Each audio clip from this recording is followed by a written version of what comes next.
Okay, clearly a well-played game. This guy was in control of the game.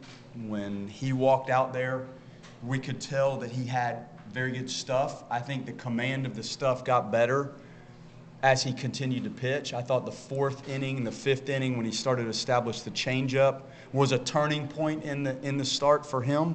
I thought the seventh inning, the two punch-outs, I think we had a pop-up to first base, kind of continued to establish his gamesmanship and game control. And he threw 20 pitches in relief on Friday of last week and 40 pitches in the ACC championship game. And we felt like once we passed 120, that was enough for him today. And we want to protect these guys. The one left-handed hitter that was up was the one that seemed like he had a pretty good sense of what Dorsey was doing today. So we made the move for Ox, and Ox ended it. We wanted to end that right there. Jaime had some really nice at-bats. The two-strike hitting clearly helped us today. We did not punch out a lot. They've got a variety of stuff they were throwing. They're well-schooled in how to use their secondary pitches.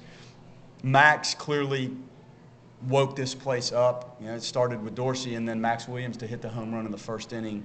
Just fueled the fire of the game and getting into the game and making sure things were under control with what we were doing. I was proud of the way we played. I thought the play in left field with two outs, their guy hooked one down into the corner. We were able to record the out at the plate, and that was a big moment. There's a lot of momentum there when you go to review that. I thought that was a key point.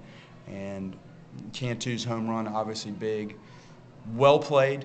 You know, different here today. Our spring training in Tucson, Arizona, you saw days where the wind and the sun and it's early in the day, and it was just different. Brad Vanderglass is our wind expert on our coaching staff, and he's like, there's only been one other time there's been an east wind at 7 miles an hour, and it seemed like that was the first time we've ever seen it. He's serious, too. He looks at this, and he tells us what it's going to do as the game goes on, and he was right. It was strange.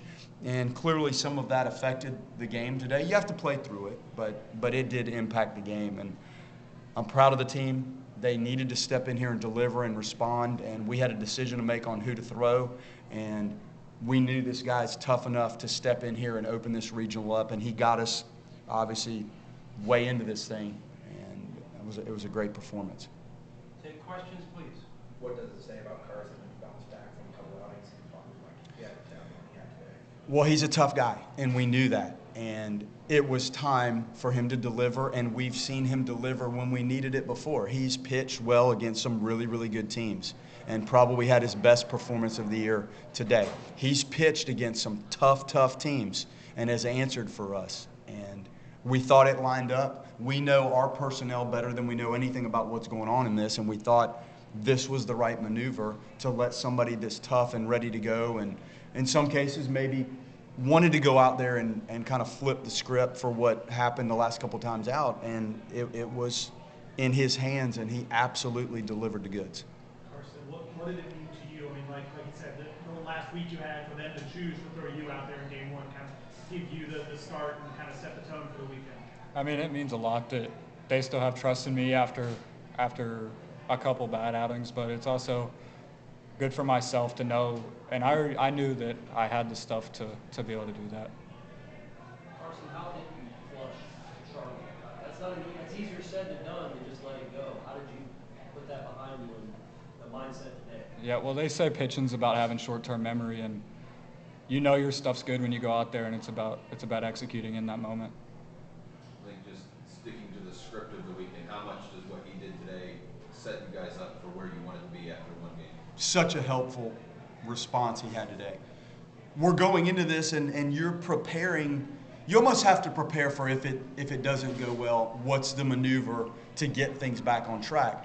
And I really felt that once he got into the fourth and fifth inning of this, it got better and better. And I don't know if you felt that, but it sure seemed like it to me. And the changeup started to become much more consistent and down in the zone. He landed his curveball. The slider, I felt like you had that for most of the day. The pickoff, he's got a very good pickoff move. I don't recall the exact inning, but that's game control. So he displayed every aspect of it, and I thought he got better as he went through the outing, really. Just for the next two games, or 3 and 4, I mean. Well, you guys probably have a sense of what that does. If you run through 3 or 4 arms today, it makes things a little bit more difficult. And you don't know how tomorrow goes. Jaime has done great for us, and his starts have been solid, but you don't know how this thing plays out. You just can't predict it. So when you can establish a start like that and it calms everything down that's going on in the bullpen, it sets you up for a much more efficient pathway with the pitching. It doesn't become easier because of who you're playing. It just becomes more efficient with what you have remaining in the pen. Hi, Mark. You guys are an emotional team. Can you talk about that play, getting the runner out of the plate, just what that did for you guys? Yeah, it was a big play. At the end of the day, it keeps us in the lead. It keeps from a 2-2 game, and we have that momentum. We're a team that, we trust in our offense a lot, and we know that, we're going to play with a lot of emotion, and we're going to show positive emotion. So kind of keeping that momentum on our side and going back on offense give us that opportunity to put up some runs and kind of keep that lead.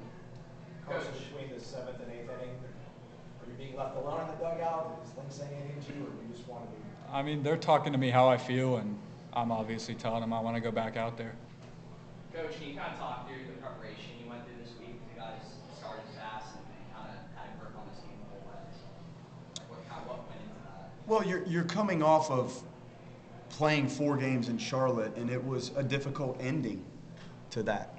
And the excitement of Monday helps erase some of what last Sunday brought us. Then you go into practicing, and when do you do it, and when do you lift, and why do you lift on these days, and what do you want to work on, and how much do you hit, how much do you do defense, what's the best day for these guys to work on fielding their position and actually making some throws to bases. This is stuff that we do all year, but you're a little more conscious of it this time of year, and it's the hottest week we've had. So you're not playing a midweek game, you're practicing. So we tried to go early, and we're just conscious of them. We tried to get our lifts in, which we did. We tried to keep them fresh, but there were things we worked on. I mean, how many balls did you play off the left field wall and we threw those to the plate? You probably had 3 or 4 in our tandem relay stuff. So you try to pick out things that the team needs to work on, and then you're respectful of the individuals and not trying to burn guys out this time of year. Carson, I think people kept thinking you're out of the sun. You got, I think, 3 or 4 standing O's. You got a curtain call at the end, I guess. For a Friday noon game in particular, how much do you feed off a pretty intense, engaged crowd? It's great, and you know the whole time that your offense is going to score for you, and all of it combined gives you confidence to go back out there and keep doing what you do. When you talked about Carson's toughness, when did you identify that? Was that back during recruiting or at some point during this year? Well, you start to learn personalities in the recruiting process, but I think the on-field result and the response tells you a lot. And this isn't a flawless sport for anybody that's played it. You have some really tough at-bats and some good at-bats, and you have to ride it. I think early on, some of the outings that it didn't work out in his favor back earlier in the season, the response to starting some of the games and being able to flush what happened, similar to what happened from Sunday to today, when you see that kind of focus going into a situation that, and it was a relief situation to a start, but nonetheless, it's not easy to go out there and have this thing in your hands coming off some difficult moments. So as I watched that maturity and the performance coming off of some tough outings, that's when you solidify that this is a really mentally strong, physically strong, but you have to be mentally tough enough to handle the ups, but probably more importantly, some of the downs, and he has done that. I made that you guys have won and locked yourself into that second game tomorrow. You saw what that crowd was like postseason today. How excited are you guys to see what that crowd will be on Saturday? Cannot wait. It was super cool to see for a noon game the fans that came out, the support they gave us, and we're not only doing it for ourselves, but we're doing it for them as well. We owe it to them, and I know a lot of people are happy and excited to have postseason back in Tallahassee, and we're as well. So can't wait for that game tomorrow, and we're gonna give them our best shot. Carson, the fastball's always been there for you, but how much has the secondaries developed for you in the years since you've been here? Having the secondary pitches available to be used not only helps me but helps Micah call the pitches for me. And they also make my fastball a lot better. And it's pretty obvious to me when I don't have those that my fastball isn't as good. So we worked on that this week and having those secondary pitches ready to go. Coach, you mentioned the offensive approach today, 7 walks, only 2 strikeouts. Can you just talk about 1 through 9, what you guys are able to do? Well, it started with Max. Like that's a neat moment. I don't care who you're rooting for in this. That's pretty cool when that starts the game. So, you know, there was enough offensively. There was enough. I thought his at bats were pretty important, especially the 0-2 first and second. Was it 0-2, 1-2? 0-2. The one to left field, the fastball up and in. Like that was a pivotal moment. So there was enough.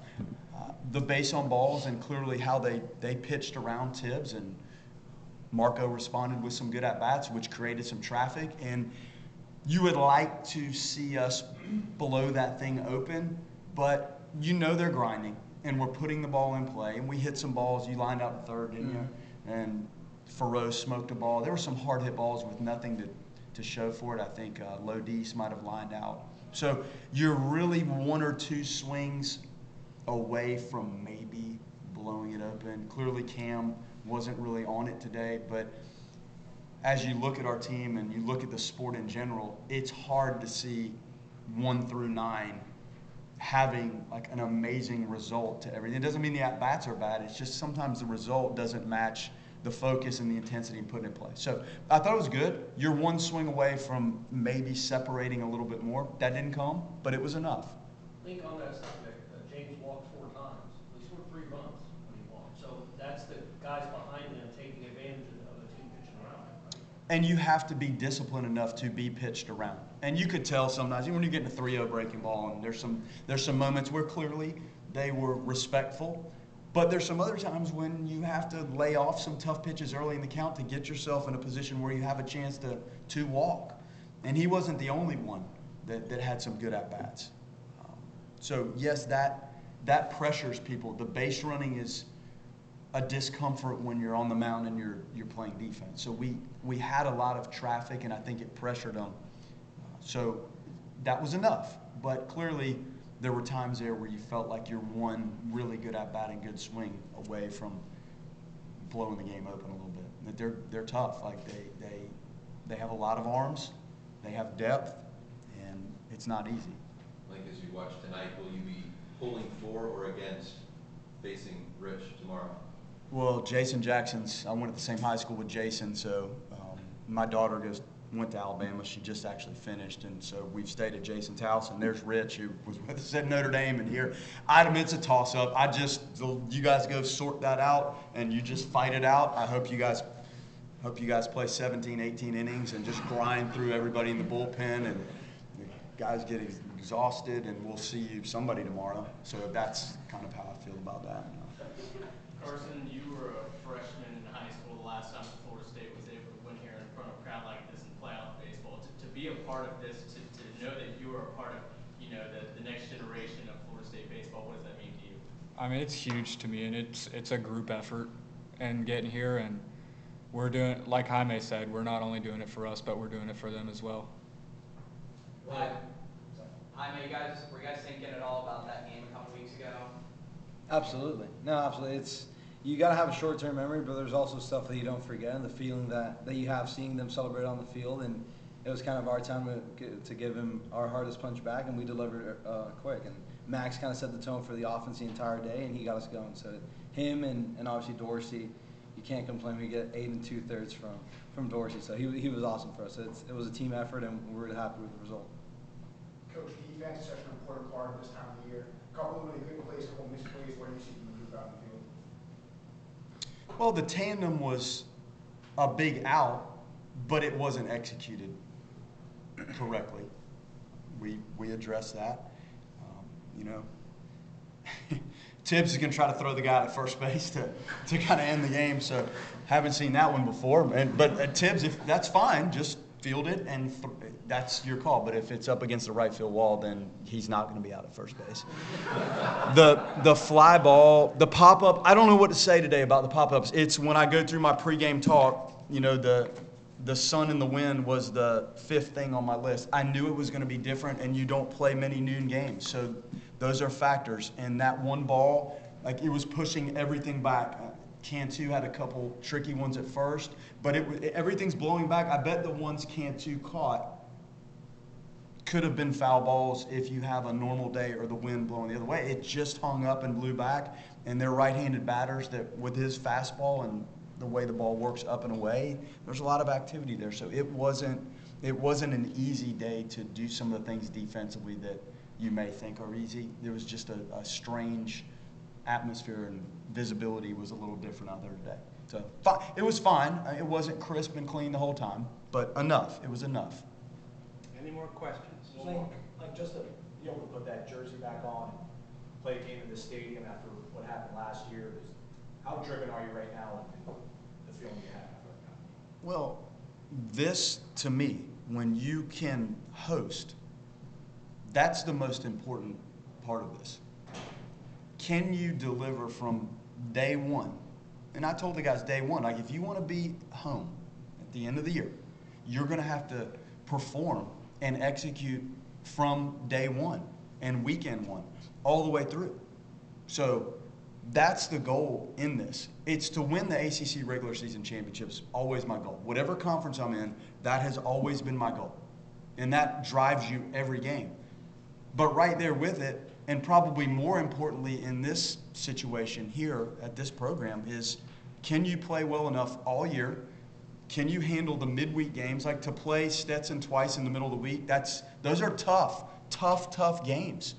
So this long haul this year is the indication of their ability to manage from the middle of February to June.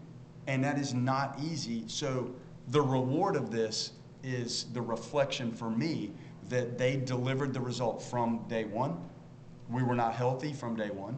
We battled some things all year. That's what this is about for me. I can look at the program and the team and say that team executed and put themselves in position to play at home. And then when you factor in that they're a top 8 seed, that even means more to me. So that's why I do this. I do it for these guys, and maybe that's why I took him out, because I wanted to make sure we protected him a little bit. And then I do it to put our program in position to be at home right now. But that's an all year. This doesn't happen because you play well at the end of the year. You have to deliver from the beginning of the season all the way through.